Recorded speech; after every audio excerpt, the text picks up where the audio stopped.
Yes, I will try to get you through all the stuff we have been through to migrate our product into Unicode. And hopefully, if you're going to do so soon, you will learn something from our experience.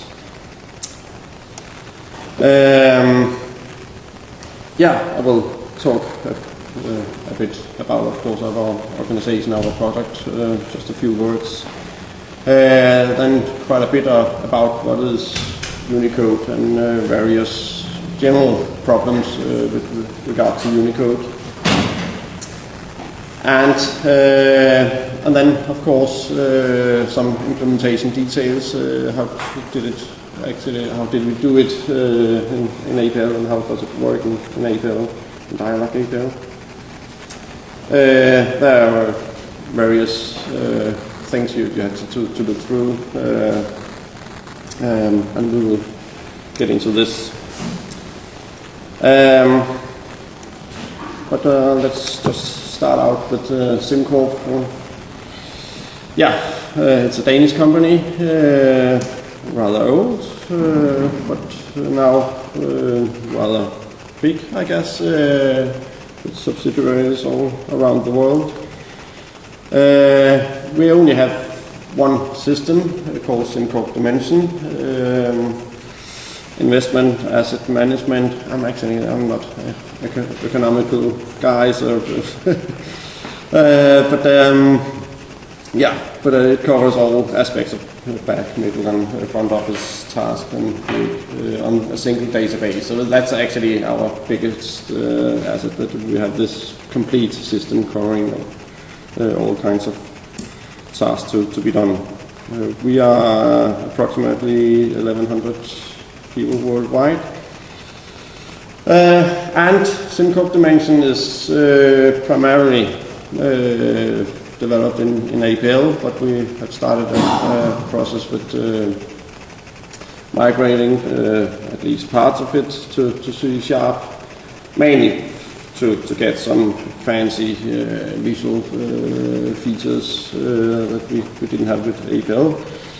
Of course, we could have used Silverlight and stuff like that, but at that time I don't think that was something to do. We are about 300 developers. I guess it's approximately 200 of us developing APL code, and approximately 100, maybe it's a bit less, but we have 1.5 million lines of APL code, and actually excluding comments and black lines. And we have been coding C# for 2, 3, 4 years now, and APL for 15, 20 years. But you generate a heck of a lot of C# code. Of course, a lot of this is also generated.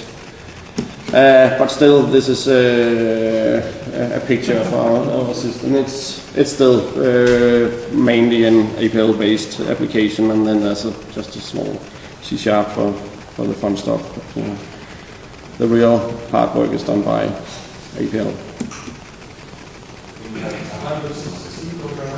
Sorry? I don't know. Maybe it's 250 APL, but it takes a lot of time to make these C# programs compared to APL programs, and it produces a lot of code. So now it's a nightmare. Of course, there's a lot of coding both APL and C#. What is Unicode?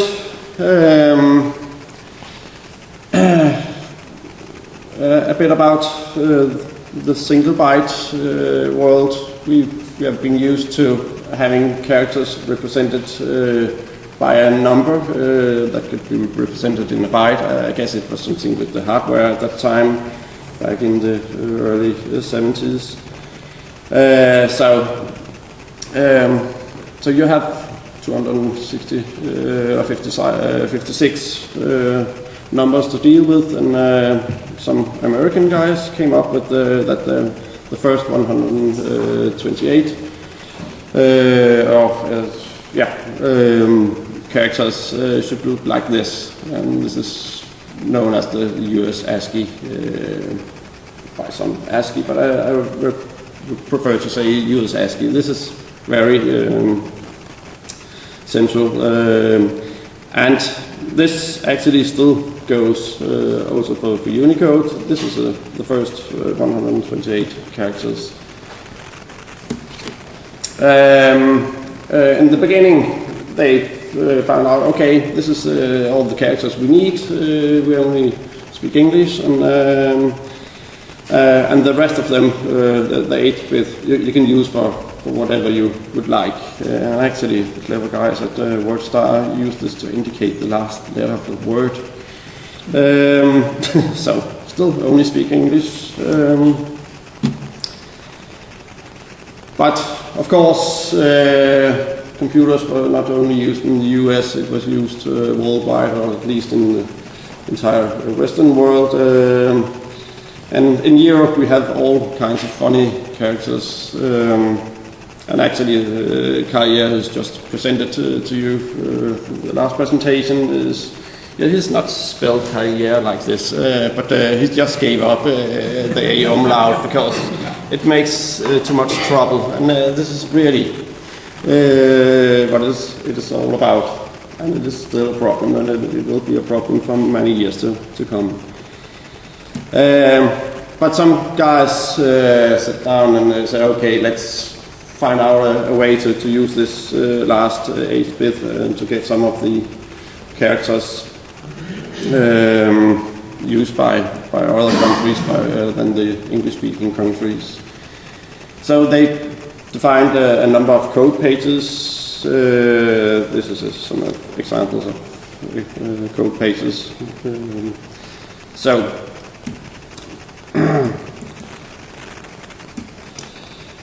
But we'll still have the problem if some US guy is writing a document, writing resumes, because now we can do that with our code page. And some guy in Israel read this document. It will turn out as this. I don't know the name of this letter. So this is very, very common, and for us non-English speaking people, we see this all the time. It's a nightmare. Actually, my professor at the university once told me a story. He attended a conference in the US, I guess, and talked to an American professor, and he said, maybe it was in connection with this ANSI work, and he said, well, why can't you just write AE instead of A? And actually it's the same as with Carrier. But we have this A. It's a Danish letter, Norwegian letter. And to that my professor, he could just answer why don't you just write the dollar? It's actually the only currency symbol in the 7-bit ASCII. So this is really what it's all about. 256 characters are simply not enough to cover everything. I often have receipts where you still see this kind of problems. This is not very old. It comes up with all kinds of weird characters where it should actually say some of the Danish characters. This is really a odd example. This is not just a small shop where his son made the program for this printer. No, it's actually a huge chain. And this is only 2 years old. I know for sure I have received such receipt within the last 6 months. just another example. This is very common in Denmark to see this, where the O slash is replaced by yen sign and Z sign. So this is the kind of problems we are dealing with, still a few years old. Generated with one code page and then printed with another. It will always end up in.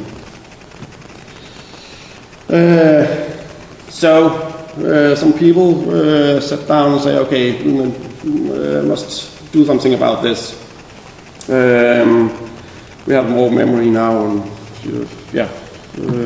don't need to squeeze it into bytes any longer. So why don't we just find a unique number for each character that must exist? So they made this Unicode consortium. And as I just said, there were many different code pages to cover, and even in Europe we had to have different code pages to cover all the different character sets. And one very important thing, it was impossible to have a computer to speak Greek and Hebrew at the same time. You had to choose other code pages. Along with the internet and the global market and things like that, it became more and more common to exchange data and text data as well. And we don't all necessarily speak English, or at least we don't have English names. So just that point.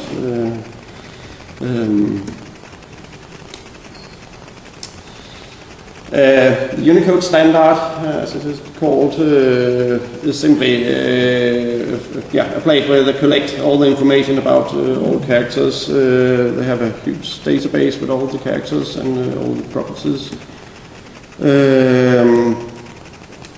We could have a look at the letter G. It's, for many of you, it's just a letter. It's a capital letter, but it has all kinds of properties connected to it. There's probably more. It's used for giga, but isn't it used for gravity as well? All kinds of properties are connected. So, and actually, they try to collect this kind of information as well.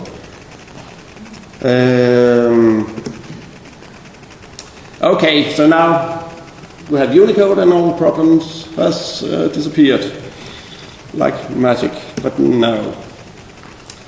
Can anyone here tell me the difference between this A and A? You should be able to. Cyrillic? Oh, actually no difference. There is indeed a difference. Because the first one is the Latin letter A, and the second one is the Cyrillic A. And actually, I tried to look at this font face.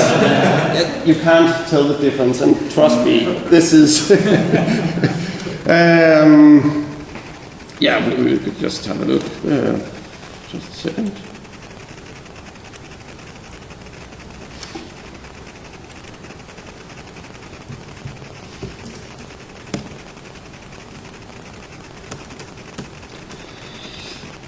But usually, yes, we'll come back to that. That's a APL function. But it gives you the code point numbers for these characters.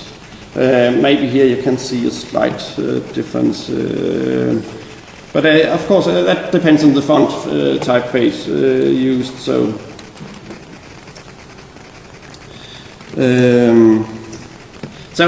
but is this isn't it a bit hypothetical, theoretical problems? But no, it is not. These end-user guys out there, they are mean guys. They are really trying to make our life a living hell. I could easily imagine that some guys say, I made this record yesterday, called it ABC, and now I can't find it. Yeah, but you didn't call it ABC, you called it ABC with the Cyrillic A. No, I did not, it's your system. So they are liars too, but maybe not deliberately, but they are really mean. Another problem, that's actually one we have seen recently in SimCorp. Okay, it was a tester who generated this problem. They are mean too, but they are deliberately mean. And actually, the microsign, the first one, has been a part of many code pages, single byte code pages up till now. But of course, the Greek letter mu, I don't know how to explain it, I'll say it in English, is another letter when it comes to Unicode code points. So actually, we have two signs that are very similar, but not the same. And why is this important? This is just another thing that, yeah, okay, of course we can have different typefaces, but still the same character. But let's get back to the microsign, because casing issues is actually one of the main problems we have seen so far, and I will talk a bit more about this. And one of the latest one was actually the microsign, because we have, I will come back to that. The main problem here is that the Oracle follows the Unicode standard. That's probably fine. Microsoft doesn't when it comes to uppercasing. But in the Unicode standard, for some weird reason, they have suggested that the microsign should uppercase to the capital letter mu, the Latin mu. So if we take an uppercase and then a lowercase, the lowercase, the mu is not a microsign, but it is the small letter mu. So we end up with a totally different string than we started out with. So that's really a nightmare. We have another example with the Kelvin symbol. It's a large K, but here you can see that it's not the same letter, even in this typeface. But the lowercase is to K, and then uppercase is to K. And suddenly we have something different. It's very unfortunate. But as I said, actually, Oracle, and why I talk about Oracle is we use the Oracle database as our data storage, but we also use it to actually get the information about how to upper and lowercase these kinds of things. And I will come back to that in a second, but I just want to show you this.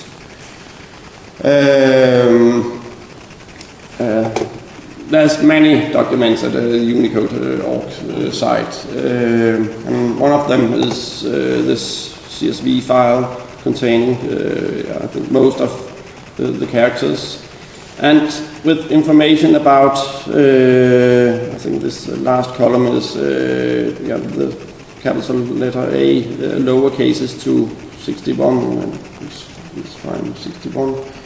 This is a small letter A, and it uppercases to 41, and it's so we have this uppercase and lowercase mapping information in this one. I didn't prepare for finding the microsign, but trust me, it's in there, and it says actually uppercase to mu, which is, I think, stupid. Well, more casing problems. Let's get back to this microsign, why it's a problem for us. We have this lazy guy who just write Microsoft like this, and we have some database constraints telling us that if it's an ID field, we want it to be uppercased. So we could tell Oracle to say, make a test on this. Is it really an uppercase that what's in the database? And it says, Microsoft equals the upper of Microsoft. Or it used to do in the good old single byte word because at that time we didn't uppercase to mu because we didn't have this uppercase mu. Fine, but now we have migrated our database to a Unicode database, and suddenly this constraint fails because now it uppercases to MSoft rather than Microsoft. This is actually not with Microsoft, but there was a guy who used this microsign in an ID field, and suddenly the constraint wasn't valid any longer. So this is really the kind of problems you can still get into. So Unicode indeed doesn't solve all your problems. It introduces a lot of new problems. In the good old days, you probably have upper functions and lower functions in your APL code to make this upper lower case. And it could probably look like this. You have these structures where you have the upper and lower cases. And you can actually visually see that, okay, it seems like everything is okay here. It makes sense. I have covered almost all special characters in the Western European world, at least. But after Unicode, and now it's time to water.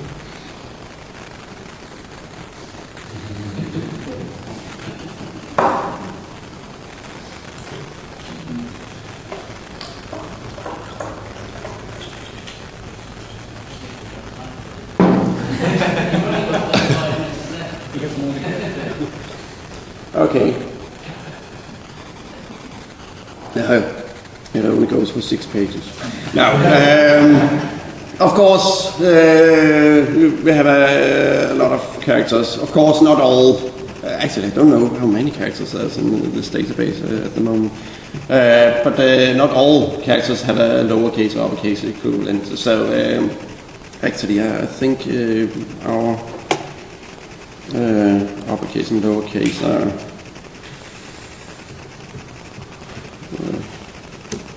there's still something to you could visually look at what deposits. We have this structure holding all the legal characters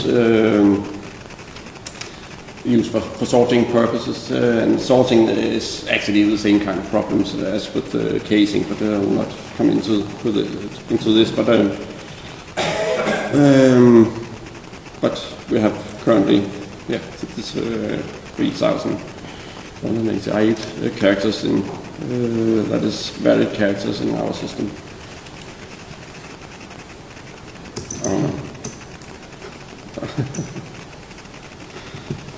Change page.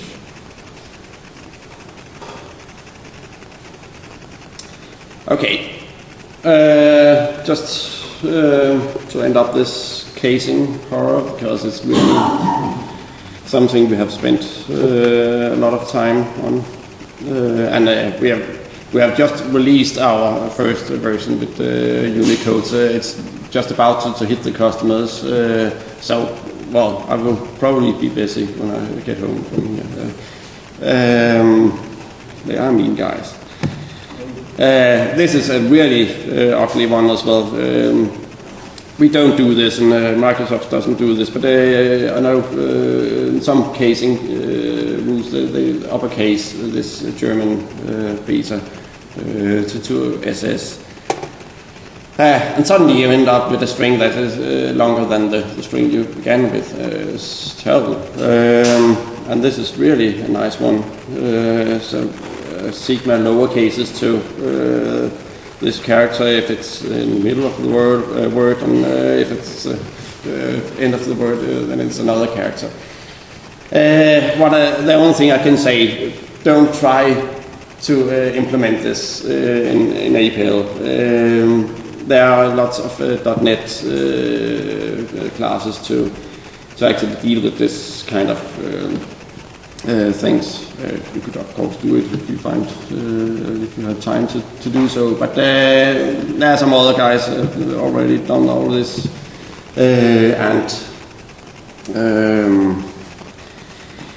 yeah.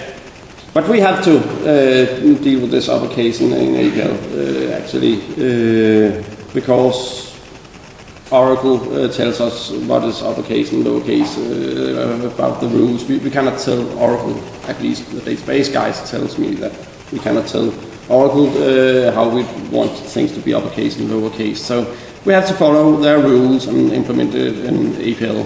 But then we have the problem with the C# guys. But, we have this built-in string type and it has an upper and lower, and suddenly we have different kinds of uppercasing, lowercasing, ways to do upper and lowercasing in the same system. So this is really, we haven't solved this yet. I don't know what to do. Each time I tell the C# guys about this problem, just because they can see it's a huge change they had to make. So of course they should have made their own string, their own string class.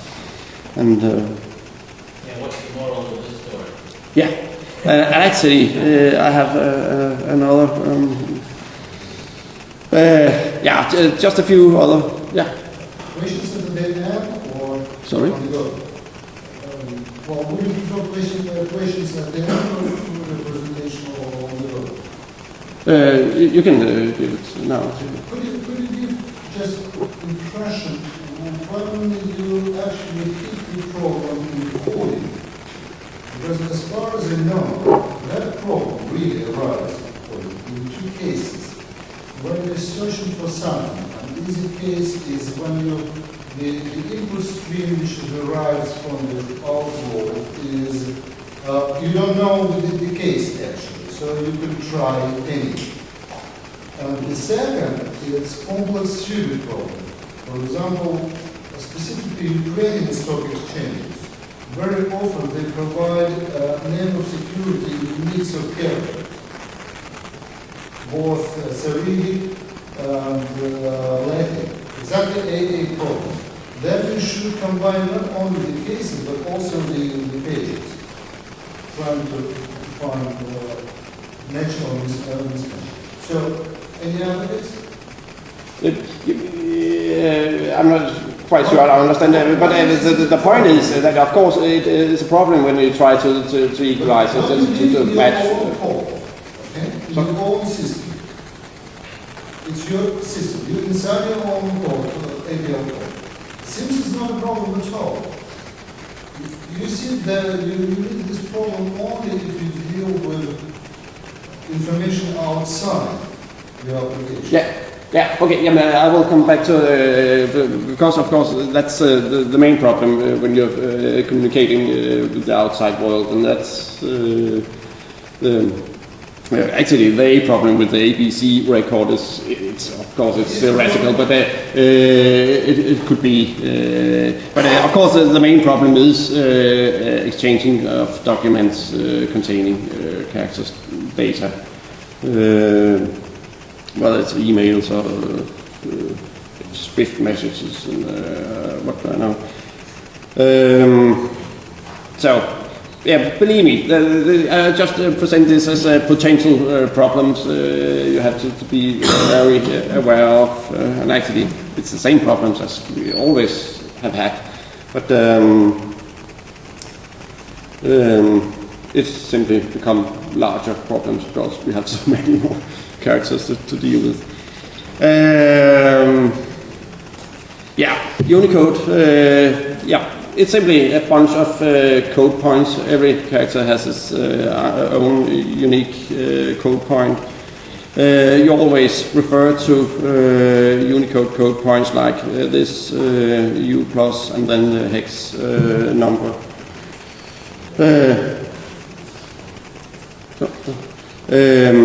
And this is some examples of where to find some of the characters. The numbers between 0 and 255 is still the same as what's known as ISO 88 59, or Latin 1 character set. And that's very convenient for all the English-speaking guys because they actually don't have to think about that much when it comes to conversion issues, at least.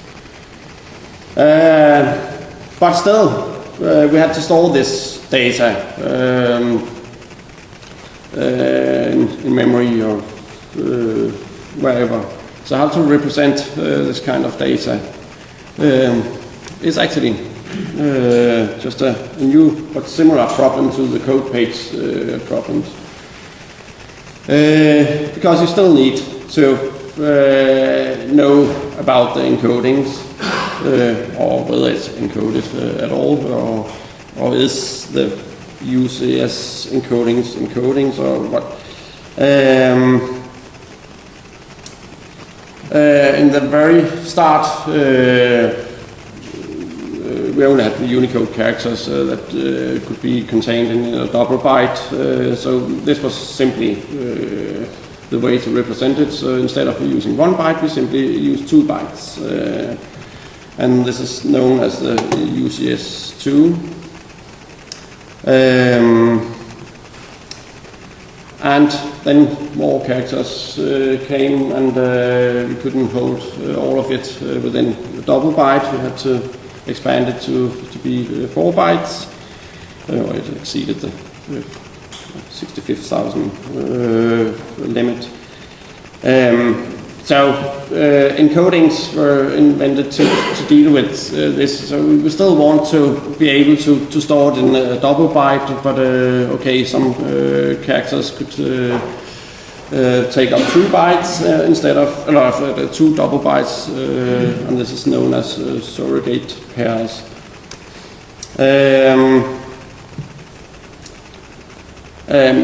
And this uses 2, or simply stored in a double byte, is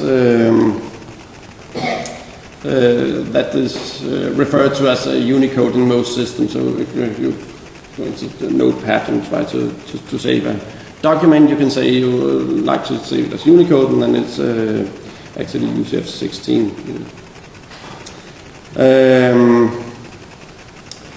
Then they came up with this UTF-8, again to help these English-speaking people, because they don't want to do all this conversion stuff. So, and we have all our English characters within this byte range still, so we don't want to use all this space and storing something that can be stored in less space. So, and as the good old US ASCII is still within 1 byte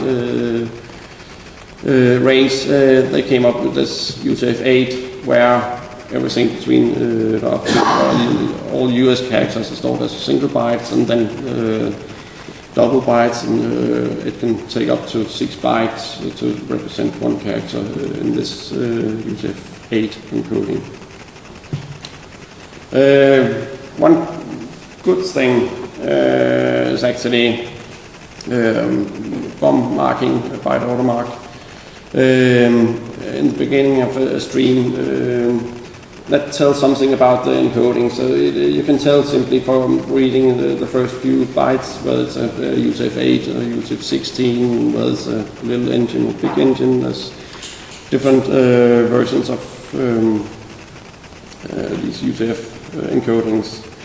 And that's nice, but still, with the good old single byte files, for example, there's no bomb that tells us which code base is written in. So we still need to actually pick up the phone and say, okay, you sent me a document, how should I read this? Because you can't possibly tell. So, all in all, even though we can represent all characters in Unicode, there is still no such thing as plain text. You always need to know what you're dealing with when it comes to encodings and all this other stuff. And I think all the good old problems has simply just grown bigger because we have more characters to deal with. So Okay, what did we choose to migrate to Unicode? And, yeah, simply because some of our customers required this. We had this system for a European customer having offices in both Western Europe and Eastern Europe. There was no code pages covering both sides, so we came up with a solution where we added a column in each table and telling, okay, this record is written with this code page. Terrible solution, but we didn't have Unicode support at that time. So we were promised as soon as we had this Unicode APL, we could change it to make a real Unicode support rather than this hack, I would call it. Okay, that's a lot of talk about general Unicode issues, but I think it's very important to bear in mind that there's all kinds of problems and we have to foresee this. And I spent an awful lot of time talking about this, and we haven't talked about APL yet.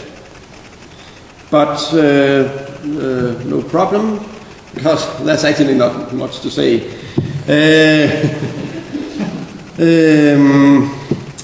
The APL Dyalog implementation of Unicode support, they had to change the old character type 82 to three new types, 80, 160 and 320, taking up 1, 2 or 4 bytes respectively. I put this UCS1 in Glück because actually it's not an official name, but it's convenient to think about 1 byte as UCS1. So 82 no longer supported. You can use it in file operations. Come back to that. Quad AV is still there, and the constants of AV is defined by the new Quad AV.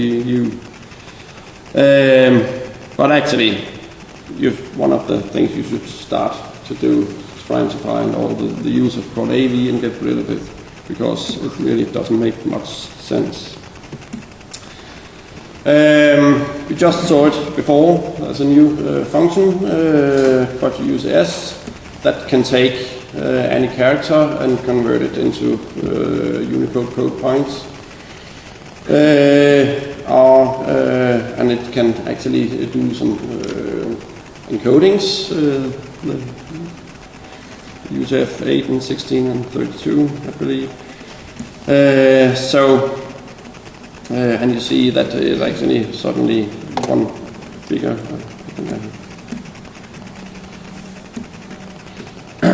So this becomes 2 points because it's beyond the 128. It also takes a number of code points and turn it into a string. And if we know that it's encoded, it takes it. It do it the reverse of. Yeah, it's called decoding. And yeah, this is grabbed from the documentation of Dyalog, but all the APL characters is of course represented in the Unicode as Unicode code points. So you can simply write this if you prefer this from doing this. Okay, now we're getting there. If you have a APL system that simply is just an APL system without any communication out of the system, and no quad NA calls and no read and write of files, or at least limited. It's simply out of the box. You can start using it right away with a few things you have to do. But we'll come back to that. So if that's the case, you could just start, and you can maybe not leave now because there's one hint. But of course, we all have systems where we need to persist data in some way, and then and we use what NA calls C functions, and we have, of course, a lot of read files and write files and all this. So, of course, you will have to do quite a few things. So here's another moral thing. It's color functions for even very simple operations are a very good idea. You could, we have this function called xIsText that takes a text and then tells if it's a text. And it used to be like this. Probably many APLers would just write this every time they need to check whether it's text. And then you have a lot of work to do because you have to find all these places and change it. But we could simply change our color function and then we were up and running. In the beginning, we had to support both the classic and Unicode mode, so we included also the classic version of character, and then the 3 new ones in one. Of course, not everybody knew about this core function, so we had to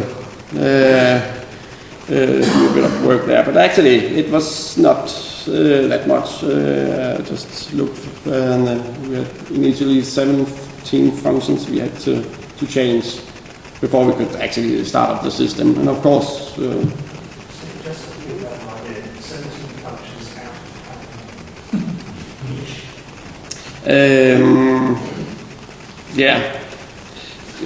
In our we're just loading the workspace, but this is only a minority of the functions. So we load the functions while we start up the applications. But we have a heck of a now. I can of course tell you. Oh no, I'm not online here. Sorry. We have many functions. So the 17 is really not that much. And this is a very nice little one to if you have to run in both Unicode and classic mode. This is a nice test to make. Simply test the blank sign. Is it an 80 or is it not? And that makes it Unicode. But this was only when we actually developed this system. We have removed this again, so we only run Unicode now. It doesn't support classic mode. The first major step for us was actually to change our database interface. We had made this in C++ and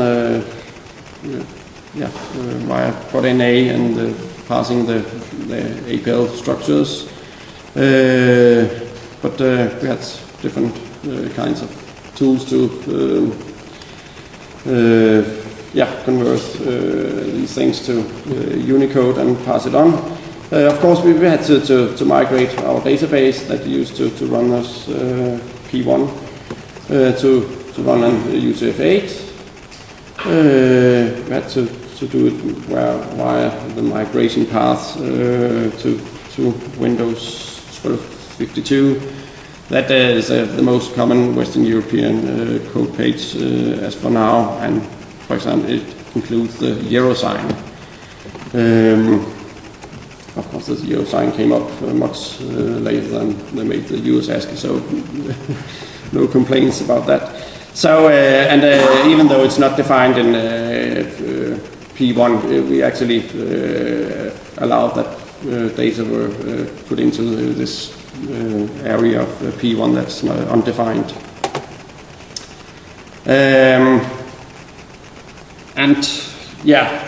Then suddenly we have all kinds of characters that could be because the user actually entered these funny symbols into the system. Or it could be because some clever guy stored a record from APL and it contains some APL characters that would be mapped to these characters when it ended up in the single byte database. And actually it was hard to tell, but we had to say, okay, we know when we write APL characters because it's never been allowed actually to write APL, except from this table where we store our APL functions. So this was actually a minor problem, but there's all these kind of problems. So it's not just migrating to UCF8. You have some tools. I'm not a database guy, but you have some tools to look through the data and see, okay, here will be a conflict, and maybe you cannot no longer have your text within this field because it now becomes longer because it's UCF8 and contains a lot of funny characters. What do I know? So there are all kinds of problems migrating the database. In our first try, we simply didn't support characters within the UCS4 plane because, there was a lack of support for doing so. In the beginning, it's not there now, and our next release we will support all characters. But yeah, you all probably have some calls to C library functions, and of course all the standard Windows functions. Whenever you have a function that contains some kind of text, you should always choose between the A version or the W version, whether it should be ANSI or byte. But Dyalog made it easy to actually cover both the classic and Unicode by adding a star at the end of the name, and then it takes the A if it's ANSI or classic mode, or the W if it's Unicode mode. So that actually seems to work quite well. Most cases, there are cases where you have to define a specific buffer size. We had to split up on whether we were running Unicode or not. But actually it was really simple to do this. We have one central function defining all these coordinates, so it was quite easy for us to change this. And as I said, now, until it's just released a week ago, I believe. This new syntax for coordinate text, because so if you have UCS4 characters, you couldn't pass it as a text, even if it's the byte version of the DLL function, because it requires a double byte, expects a double byte, and it will simply fail. So now we have got the Dyalog to make this new UTF-16 type. So instead of T, you simply write UTF-16, and then it will convert everything to encode everything to UTF-16. And it seems to work pretty well. So now we actually covered with the UCS4 support. And of course, you have probably some homemade C functions, and the same goes with this one. You have to look through all the functions and change it to cope with the Unicode white chars. And of course, you have to beware of all the specialities. You cannot just count the number of double bytes to find the length of a string, because it can contain surrogate pairs. So there are tools to deal with all kinds of string manipulation. And of course, it's much easier to simply use the .NET simple types that dealing with this kind of problems. And there are tools in the auxiliary processor to deal with all these conversions and encodings and decoding stuff. So the AP is also changed to support Unicode. Then it comes to native file.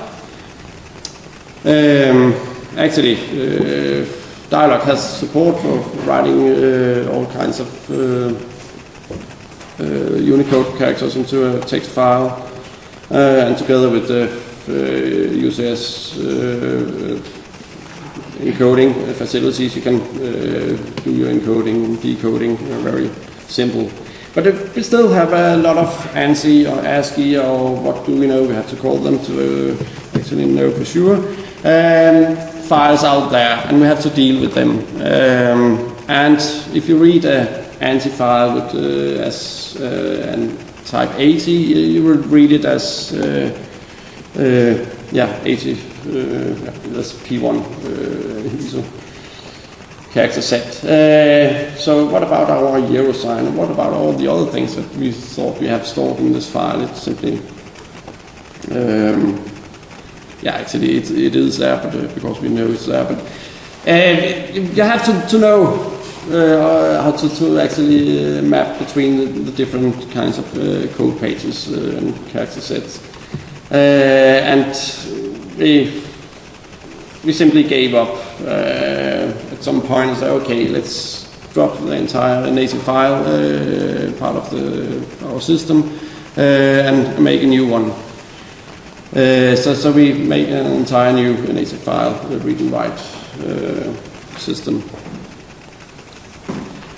And that actually turned out to be our biggest task, of course. Simply to be able to say, okay, write this as a Windows 12.52 and or 51 or 50, wherever you are. And, so it was a huge task. I don't know if I should just show you.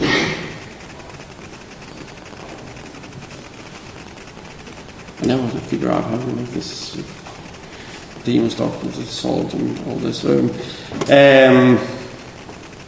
But there's a lot of nice functions in the .NET library to deal with this kind of things. This one takes we could take our access text. That simply takes APL function. And then we have to read, get an encoding object to tell how we want to encode this file. There's actually some tools here. In the system text encoding, get encoding with any Codepage. I had to hurry. We can simply write this file, and you can see I can read it in ordinary notepad. Actually, I can change it and read it back and fix it, and it should be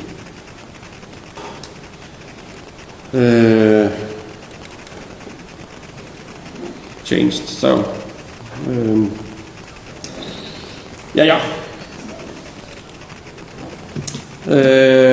so I think it's a good idea to simply use the .NET native file.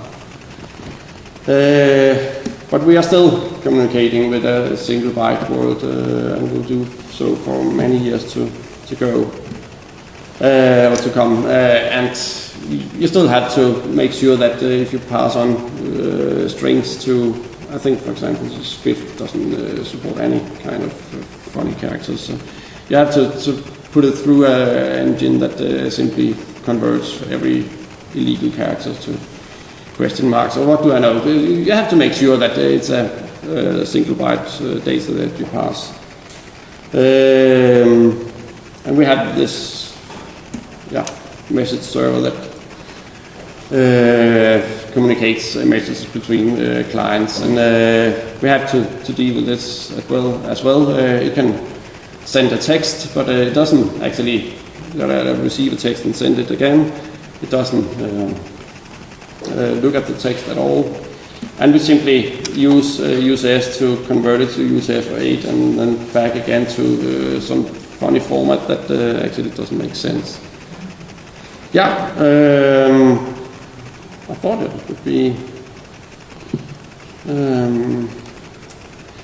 this Prod AV, of course, try to get rid of it, but there are situations where we had to continue to use this because of backwards compatibility reasons. There's some encrypted data and packed data and stored as character data, indexed according to Prod AV. They introduced some new keyboard. It was probably very fancy for a lot of you, but in our case it was a hard thing to get up and running, and we had to get a Dyalog to make some new facilities to us. And of course it's more space consuming. We had to increase our word space with around 40%. Simply because all the APL characters suddenly take up 2 bytes instead of 1. So, yeah. So actually, the APL part is not that big deal. It's all the other kinds of problems and the complexity of the Unicode and dealing with many characters that's actually the biggest challenge. So this is actually what we have to go through. And there's, of course, some info about Unicode.